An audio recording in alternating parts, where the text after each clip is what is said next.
ನೀವು ಮನಸ್ಸಿನೊಳಗೆ ಏನೇನೋ ಕೆಟ್ಟ ವಿಚಾರಗಳನ್ನು ಹಾಕಿದ್ರೆ, ನಕಾರಾತ್ಮಕ ವಿಚಾರಗಳನ್ನು ಹಾಕ್ಕೊಂಡ್ರೆ ನಿಮ್ಮ ವ್ಯಕ್ತಿತ್ವ ನಕಾರಾತ್ಮಕ ವ್ಯಕ್ತಿತ್ವನ ಆಗ್ತದೆ.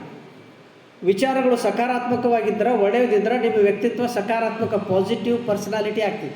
So everything depends on your thoughts. Thought is the seed. As you sow so shall you reap. ಏನು ಬಿತ್ತುತ್ತೀರಲ್ಲ ಅದನ್ನೇ ಬೆಳಿತೀರಿ. ಇದು ಪ್ರಿನ್ಸಿಪಲ್. ಭೂಮಿಯೊಳಗೆ ಏನು ಹಾಕ್ತೀವೋ ಅದನ್ನೇ ಬೆಳಿತೀವಿಲ್ಲ. ಏನಾರೆ ಬೇವಿನ ಬೀಜ ಬಿತ್ತಿ ಮಾವಿನ ಫಲ ಪಡಿಲಿಕ್ಕೆ ಆಕೈತೆ? ಬೇವಿನ ಬೀಜ ಬಿತ್ತಿ ಮಾವಿನ ಫಲ ಪಡಿಲಿಕ್ಕೆ ಆಕೈತೆ? Is it possible? It is not possible. ಯಾಕಂದ್ರೆ ಅದನ್ನು ಲಾರ್ಡ್ ಬಸವಣ್ಣವರು ಹೇಳ್ತಾರೆ ನೋಡಿ, ಬೇವಿನ ಬೀಜವ ಬಿತ್ತಿ ಬೆಲ್ಲದ ಕಟ್ಟೆಯ ಕಟ್ಟಿ ಆಕಳ ಹಾಲ ನೆರೆದು ಜೇನು ತುಪ್ಪ ಹೊಯ್ದಡು ಕಹಿ ಆಗೋದಲ್ಲದೆ ಸಿಹಿ ಆಗಬಲ್ಲುದೇ ಕೂಡಲ ಸಂಗಮ ದೇವ. ಎಂಥ ವಂಡರ್ಫುಲ್ ಕಾನ್ಸೆಪ್ಟ್ ಕೊಟ್ಟರು ನೋಡಿ. ಸೈಂಟಿಫಿಕ್ ಎಕ್ಸಾಂಪಲ್ ಕೊಡ್ತಾರೆ. ಬೇವಿನ ಬೀಜ ಬಿತ್ತಿ ಬೆಲ್ಲದ ಕಟ್ಟಿ ಅದಕ್ಕೆ ಆಕಳ ಹಾಲ ಜೇನುತುಪ್ಪ ದಿನ ಹಾಕೋದು ಹೋದ್ರೆ ಅದೆಂದರೆ ಮಾವಿನ ಫಲ ಕೊಡ್ತೈತೇನೋ?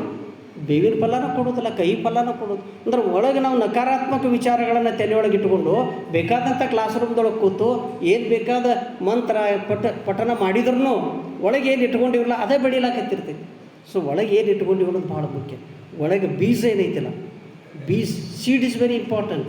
ಯಾಕಂದರೆ as you sow so shall you reap. ಏನು ಬಿತ್ತುತ್ತೀರಿ ಅದನ್ನೇ ಬೆಳಿತೀರಿ ನೀವು. ಅದಕ್ಕೆ thoughts are very important. Seeds are what? Thoughts are the seeds.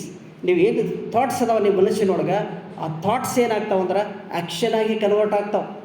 ಆ ಆ್ಯಕ್ಷನ್ ನಿಮ್ಮ ಹ್ಯಾಬಿಟ್ಸ್ ಆಗ್ತಾವೆ, ಹ್ಯಾಬಿಟ್ಸ್ ನಿಮ್ಮ ಕ್ಯಾರೆಕ್ಟರ್ಸ್ ಆಗ್ತಾವೆ, ಕ್ಯಾರೆಕ್ಟರ್ಸ ನಿಮ್ಮ ಡೆಸ್ಟಿನಿ ಡಿಸೈಡ್ ಮಾಡ್ತಾವೆ.